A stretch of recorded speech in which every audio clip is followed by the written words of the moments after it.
What's up, Cherry Blossom family? Welcome back to the channel. If you're new here, hi, my name is Jessi, also known as Miss Cherry. And if you're a returning subscriber, hi guys, I'm so glad that you are back today.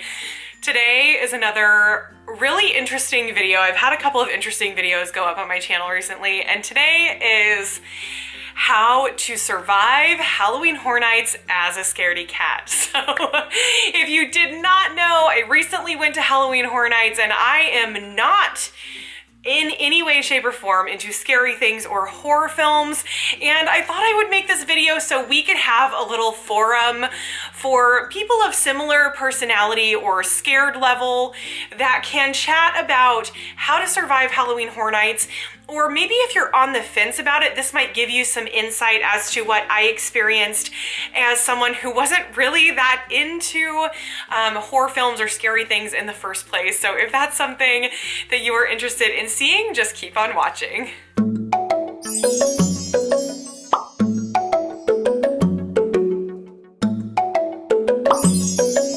So what we're going to talk about first is what is HHN, and then we're going to talk a little bit about myself, kind of what I'm into, what I'm not. Then I'm going to talk about why I went there in the first place. Like, why did you go if you didn't like that? That is a very good question.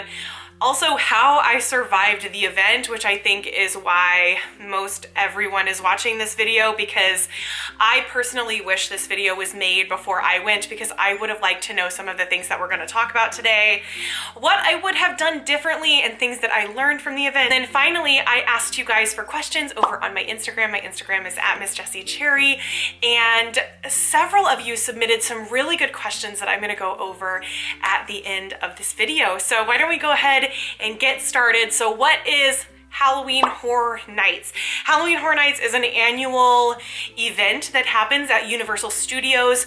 I personally went to Universal Studios Orlando, but they do hold this event in California and also in Tokyo. Unfortunately, I wasn't at either of those locations. I'm just kidding. I love Orlando. Orlando's great. So the park remains open during the day. So it's like regular park hours and different things that you can do there, like ride rides and all of that. But then at, I believe it's 7 o'clock, 6 or 7 o'clock, somewhere in there, it transitions into Halloween Horror Nights. And it's a Halloween themed event where there are multiple haunted houses, there are multiple scare zones, and scare zones are places where there's like a strip of walkway and there would be scare actors themed to a certain either like film or show or certain specific made up theme. Seek and Destroy was one of them that I can think of off the top of my head.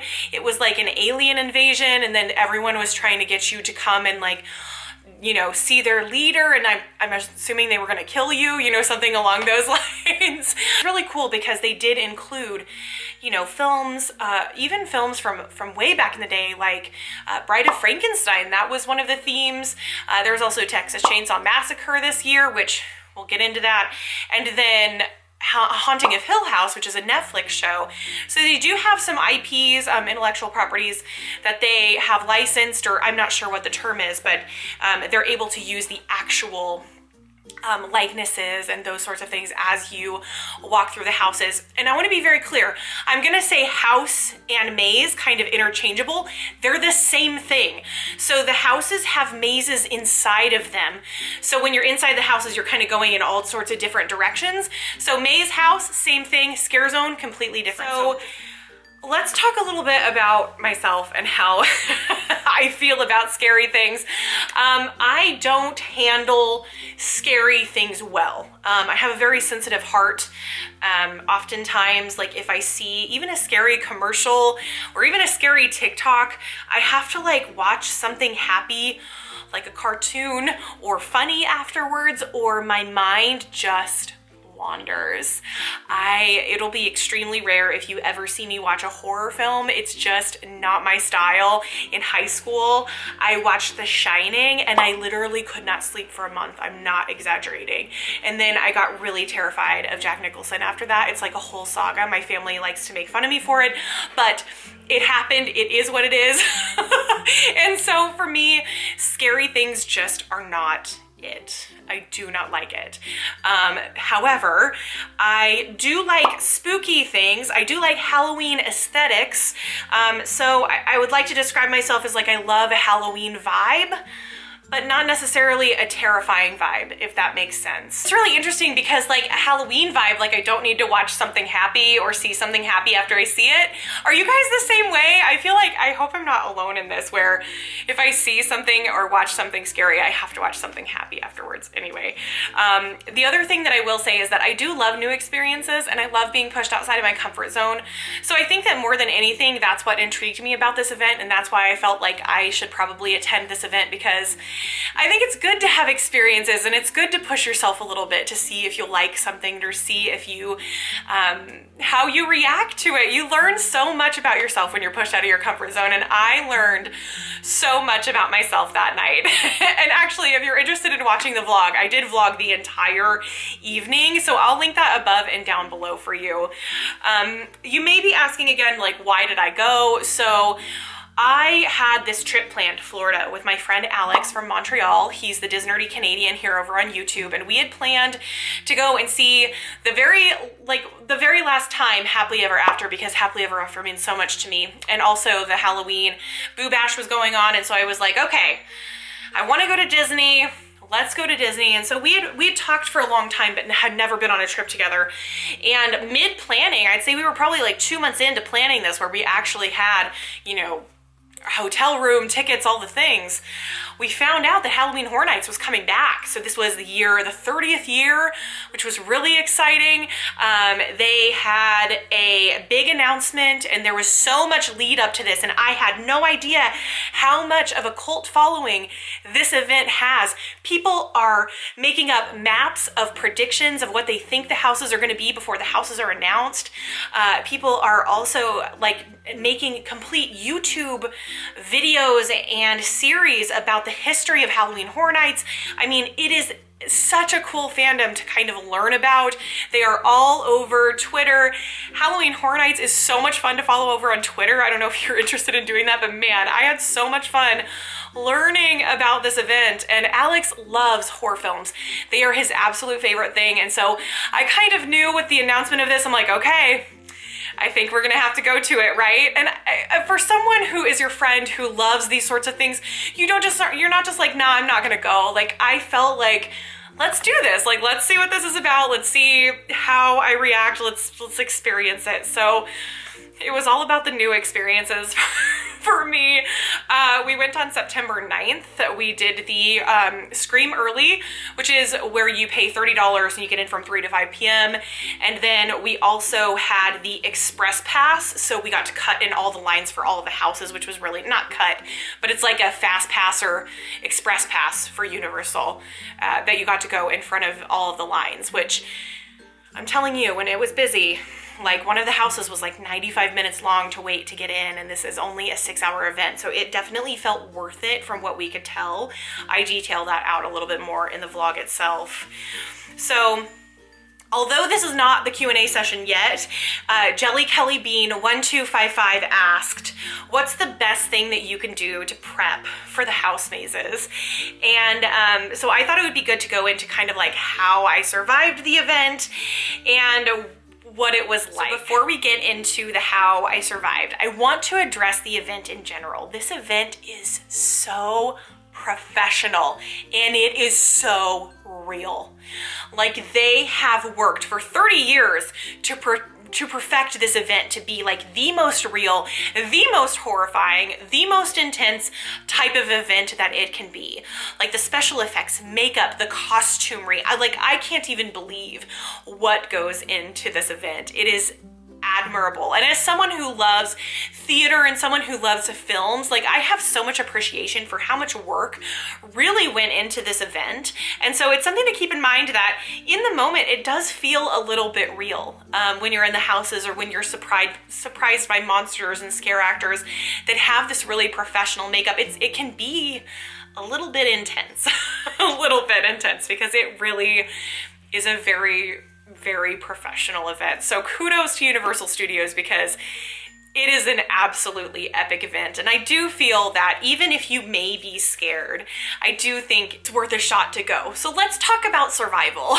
Main thing that I kept reminding myself is the scare actors cannot hurt you. They can get close to you and they can get very, very close to you, like face to face with you, but they cannot hurt you and they cannot touch you, but they can get close to you. So that was kind of my mantra. I'm like, no one can hurt me. Nobody can hurt me. So it was good to kind of remind myself of that. Also, if you act scared, they're gonna come after you. So if you can internalize it, I think that that's like the best thing that you can do. And I'm talking mainly about the scare zones because in the houses, you are gonna get scare actors jumping out at you no matter if you scream or not. They're just gonna go for it, right? But in the scare zones where you can kind of see everything, if you act scared, they will hone in on you. So I feel very strongly like if you don't want to be sought after, I think if you can internalize it and be really strong. I also got some advice from someone that says address the scare actors if they approach you, or address them as you're walking by them, because then it doesn't give them an opportunity to scare you. So I often said hello. I tried to ask them questions or talk to them, interact with them. Also, you can take selfies with them. You can ask them like, hey, can I get a picture? And all of them are so nice, and everyone is having such a fun time. And that's something to keep in mind about this event. Yeah, there's some scares and things like that, but everyone has this adrenaline rush. Everyone has this excitement. Like you can feel the excitement in the air, and you can feel the happiness in the air. There were so many people laughing and carrying on, and large groups of people. Like it was a very refreshing event, even though it was kind of a scary event. The scare zones were particularly awesome in my opinion. Like the houses were a lot, and I'll talk about the houses in a little bit, but the scare zones, what I liked about the scare zones was you can really see everything. So when you're walking into the scare zones, it's a large walkway. So you can kind of scan, you can kind of see around you, and also be aware of your backside too, because they will come from behind as well. But if you are talking to the scare actors, interacting, those sorts of things, and being really present and really aware of your surroundings, you'll be just fine. Like I actually did not get a scare in a scare zone at all that entire night. And it was because I was proactively seeking out interaction with the scare actors that prevented it from happening, which that's what I wanted. Like that was the outcome that I wanted. And I think that that's why I like the scare zone so much, because I felt like I was in control. Whereas in the houses, I was out of control. Like there was nothing I could do to stop or prevent the scares from happening. Like they were just going to happen no matter what. So let's talk about the houses. So something that I did not realize, the houses are very, very claustrophobic. So what happens is you're in a maze inside of the house, right? And it's all themed, and you kind of follow these like walkways that kind of curve back and forth, and you go through the maze of the house, right? But the problem is that it's literally a hallway wide, and scare actors come from anywhere, above, below, behind, in front, and on the sides, okay? So you never really know where they're coming from. I was terrified of people who were trying to get my feet. And so I was particularly aware of like looking down to be able to see if a scare actor would come like towards my feet, because that was a trigger for me. And as you go through and you kind of learn your triggers, like I did not like people coming for my feet. It just freaked me out completely. And so not only do you have scare actors kind of coming from all different directions, walls are not always walls. And I wish that was another thing that someone told me, because what we had discovered were walls sometimes were like pantyhose material, where you could like see like, you know, faces and hands like pushing out. And also some walls were like clear plastic. And the thing about the clear plastic is you know that there's possibly a scare actor back there. But what you didn't know is that they would literally slap it and push their face on it and growl and yell at you, right? So that, not knowing at first that that was going to happen, was a very intense moment, right? So just be aware that if you see, I call it cellophane because I don't know what it's called. Vinyl, I don't know. If you see the cellophane, just be aware there's probably going to be a scare actor behind there. And another thing that happens with that cellophane is that sometimes the scare actors won't even do anything. They'll just stand there and it'll be pitch black. But then all of a sudden, a light will shine on them and they'll just lose it, or something like that. And it's very startling to see that imagery right in front of you when you're not expecting it. So beware of cellophane walls and beware of fake walls, because I didn't know about either of those. Speaking of walls and things in hallways, they also have curtains. And they also have props that you sometimes have to move to get through certain areas. Specifically, Texas Chainsaw Massacre, there was a lot of cloth that would be hanging in front of you in strips where you had to open it up. That's another reason why I did not want to be in the front of my party. So, because Alex was in front of me, my friend was in front of me, he would always have to part the curtains. He would be able to see what's coming. I wouldn't, which was sometimes a blessing, sometimes not a blessing. But I definitely felt that my placement in the houses was to be behind Alex. Let me explain why. I wanted my party in front of me because it is a conga line style of experience, right? So you can kind of see a little bit ahead of you, but there are a lot of twists and turns, and sometimes you're in a little hallway by yourself. So I just didn't want the initial scare to happen because I was afraid that I wouldn't want to continue walking, which I'm sure they would force you, but the idea was Alex was in front of me. I'm gonna put my hands on his shoulder. And then if I got too scared, I could close my eyes and duck my head and just kind of see my feet and still be able to continue to walk without having to lead my group. Because another thing is that if you get too far behind the people in front of you, it's so dark in the houses that sometimes you lose your way. And we actually had a couple in front of us in the Tooth Fairy house that lost their way. And that would honestly be a complete nightmare to me. I would not want to do that.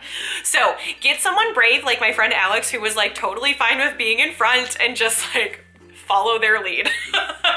And don't be afraid to just close your eyes, because I definitely did that.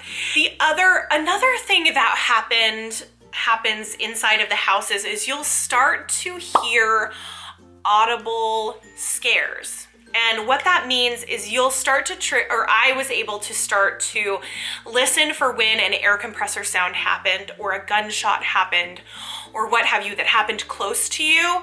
And then that would usually trigger a scare actor to come out. So I would try to be able to prepare myself, depending on how fast my reflexes were, that a scare actor was going to come when those audible scares happened. Now, audible scares happened in lots of different ways. Sometimes the air compressor would poof air on you, which was actually very surprising. I didn't know that we were going to get that. So that was a new scare that I wasn't used to, but it makes a really loud psst sound in your face. And then the gunshot sound, I think, was the most alarming sound because it was the loudest and also the most unnatural sound to hear. And then also screaming was another one, right? So the scare actor would scream and run at you or something along those lines. So if you could start really listening to the houses, you can start preparing yourself a little bit for what's to come. And also, I'm also talking about audible triggers too, because if you listen or see where the people are in front of you and where the scare actors are coming out, you can kind of brace yourself for what's going to happen in that certain area as well. Now, I want to be very clear. In the houses, I screamed my face off. I did. I oftentimes buried my face into Alex's back. There was no, it wasn't very graceful is what I'm trying to say.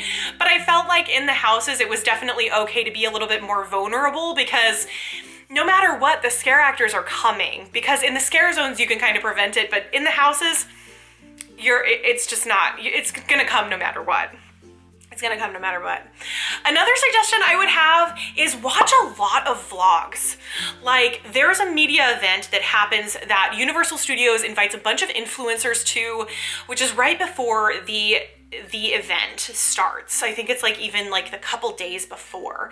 And they get to actually go through all of the houses and record through all of the houses, which I'm telling you, that event information is absolute gold. I watched every single walkthrough of every single influencer that went to that event that vlogged it because I wanted to be able to prepare myself. Was I prepared? No. But I mean, I felt like I knew what to expect, which I think made me feel a little bit more at ease. But scares obviously still happen when you're in the moment. But it also was kind of nice too because it did give me something to look forward to. Like, I'm like, oh, I remember this from Super Enthused vlog, this portion in like Wicked Growth, one of the houses that I wanted to be able to look for. So it kind of gave me some things to kind of like focus my attention onto that eased my nerves a little bit because it is a bit nerve-wracking, the event. I think once you go through a couple of houses, you feel a little bit better about it.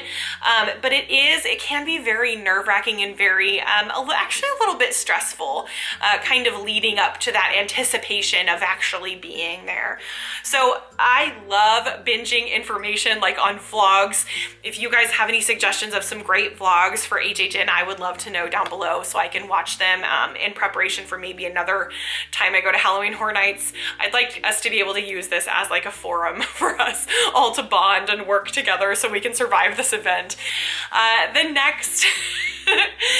next tip I have for you is go to the bathroom and go to the bathroom often because I am telling you, Texas Chainsaw Massacre, I literally peed a little bit when I had this man just relentlessly follow me with a chainsaw. He was so calm, he was behind me, and he was ripping this chainsaw right next to my face, and I just couldn't get him to stop. Like, it was relentless.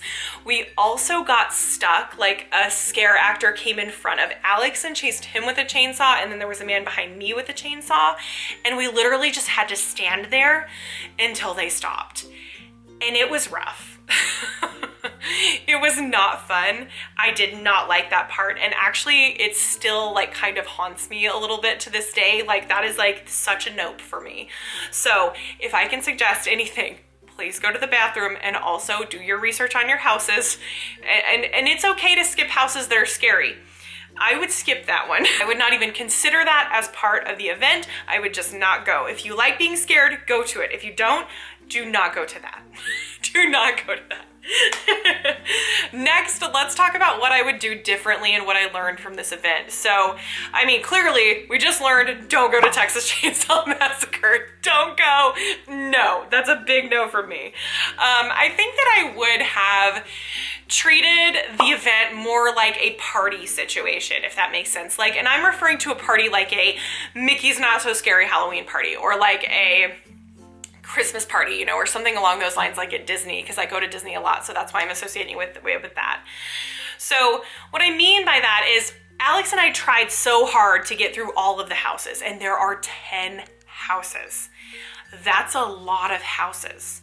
And then we also went through HHN Icons 2 times. So we went in the span of 6 hours, we went to 11 haunted houses, 4 out of 5 scare zones, and went to the final show. Unfortunately, we weren't able to really get any of the specialty foods or anything along those lines because we were on a mission. And it was really important for us both. You know, Alex hadn't been there for 5 years. I'd never been. So it was good for us to experience all of those things. And I'm really glad that I did, because it really gave me a good understanding of what I can tolerate and what I cannot tolerate. But yeah, I think it would be really nice to be able to maybe look at those media event vlogs and go, okay, I want to go to this house, this house, this house. And then I'm going to spend some time, you know, trying the different treats or trying the carnival games, because they have an extensive amount of really fun carnival games there. And then Also, they have 2 shows. So I think I would like to, I guess, spread my time out a little bit to where it was a little bit less intense, because it felt, kind of watching it back through the vlogs and like thinking about my experience, it was just a very, very intense experience when you were going at that type of pace to get through all of the houses. Go into the Q&A portion of the video now. So my favorite Donna asked, was you scared? Girl. I was scared for so long, and really I wasn't scared in the scare zones and I wasn't scared in the shows, but the houses were intense. Kelly Dixon asked, did you find it frustrating to be scared for such a long period of time? Absolutely. Definitely. By house 5 or 6, it was very, very, I was feeling, it was not that it was a bad experience, because all the houses are so different that it was a very new experience every time we went to a house.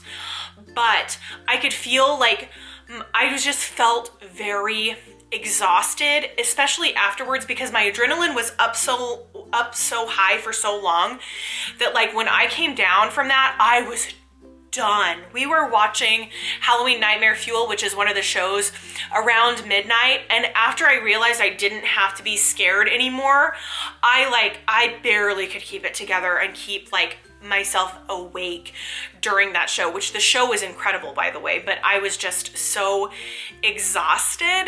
I would say I was more exhausted than frustrated. I think that that's a good way to describe it. I was more exhausted than frustrated. It was just, it felt like a lot, but it was my fault that it was a lot. I feel like you can do this event in a way that wouldn't feel like too much, right? Sweets Ladybug 09 asked, what was your favorite house? So my favorite house, I'm actually wearing the t-shirt from it. My favorite house was definitely Beetlejuice, followed by Halloween Horror Nights Icons, and then Wicked Growth, which was the house that was all themed around pumpkins, and it was an original house that was done by Universal Studios. Probably the most gorgeous house out of all of them was Wicked Growth. The entrance was absolutely stunning. And then I just have to say, Beetlejuice, that house was everything. If you're a Beetlejuice fan, I feel like you could go to this event and just go through that house. You would be perfectly happy with the money that you spent. Like, it is a Beetlejuice fan's dream. It was so good. Lynn's 217 asked, was it organized for the Stay and Scream, and did you know where to go? No and no. It was not organized. It was very busy when we had first gotten there for the Stay and Scream, and I did not know what I was doing. So I felt very strongly that if you did not know what you were doing, it was very difficult to figure out what you were supposed to do, because the website doesn't really tell you what you're supposed to do. So if you get in there and like go and ask a cast member, like, what does this mean? Where am I supposed to go? So basically Stay and Scream is a couple of different areas in the parks that they will kind of hold you in, and then you are let in to the areas where the haunted houses are early. So you can get in line early, and it was a service that you paid for. It was $30, and I liked that it was available, but the Stay and Scream area that we wanted to go to, which was on the opposite side of the park from the New York side, it was full, and it was full by 5:20. So we had to actually walk all the way over to the other side of the park to New York and actually stand and wait there. So it was, I would say personally, I felt it was a little bit disorganized just because of lack of information. If you've been to the event before, you'd probably be fine, but you know, that's kind of the problem with a lot of theme parks. You kind of have to watch vlogs and kind of learn and those sorts of things.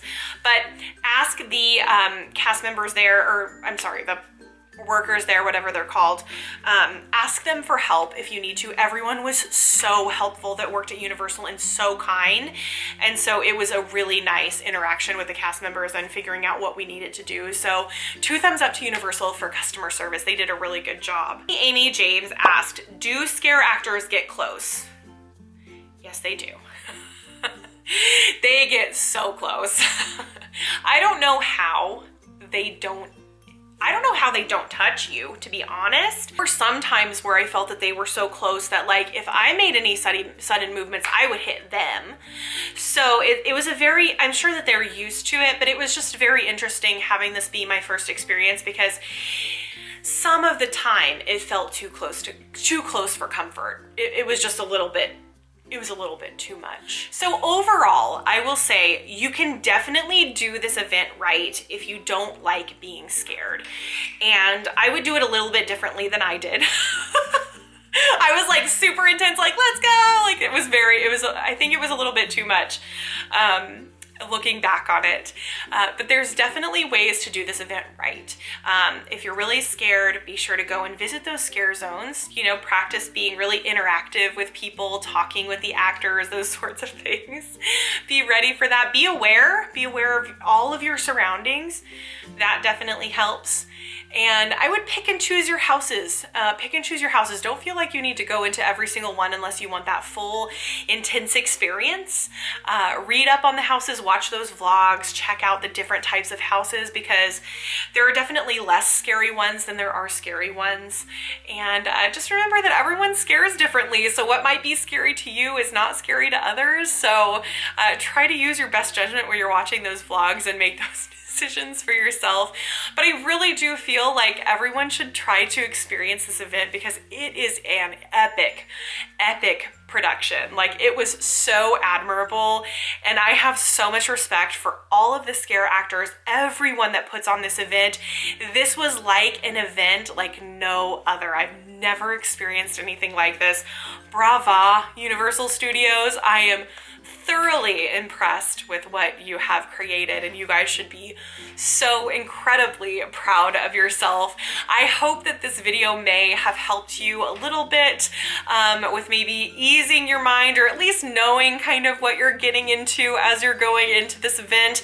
I would love for you to share down below if you have any suggestions for anyone, or if you thought of anything that may help someone, because man, we got to stick together with this event because it is definitely an interesting one. I had so much fun hanging out with you guys. Thank you so much for being here. Enjoyed this video, please give it a thumbs up. Be sure to subscribe down below, guys, and I will see you in the next video. TTFN, bye!